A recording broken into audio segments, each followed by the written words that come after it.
ہمارا آج کا ایک پرامن احتجاج ہے. ہم الیکشن کمیشن سے یہ اپنا احتجاج ریکارڈ کروا رہے ہیں کہ ہمارا رزلٹ جو 8 فروری کو جو قوم نے فیصلہ کیا تھا اس کے مطابق ہمیں وہ ہمارا رزلٹ دیا جائے.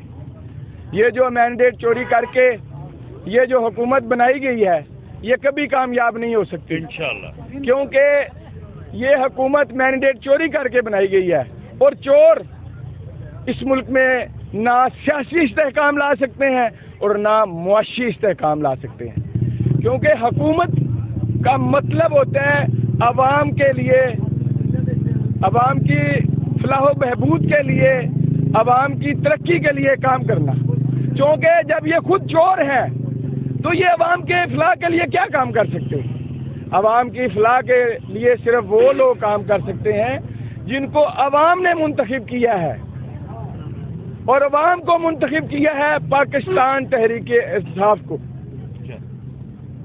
میں پھر یہ کہوں گا کہ ہمارا یہ آئینی حق ہے کہ جو فیصلہ عوام نے کیا ہے، پاکستانی قوم نے کیا ہے، وہ فیصلہ تسلیم کیا جائے اور پاکستانی قوم کو اس کے مطابق خدمت کرنے کا ہمارا حق دیا جائے اور پاکستان تحریک انصاف کو حکومت کرنے کا موقع دوبارہ دیا جائے.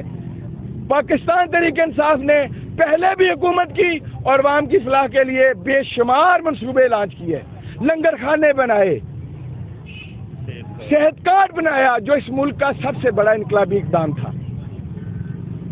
عوام کے لیے، نوجوان کے لیے بے شمار منصوبے بنائے، جو احساس پروگرام بنایا گیا. عوام غریب لوگوں کے لیے رہنے کے لیے مختلف جگہ پر پناہ گاہیں بنائی گئیں. یہ وہ کام ہے جو عوام کے لیے، اور عوام کی خدمت کرنا ہی پاکستان تحریک انصاف کا منشور ہے.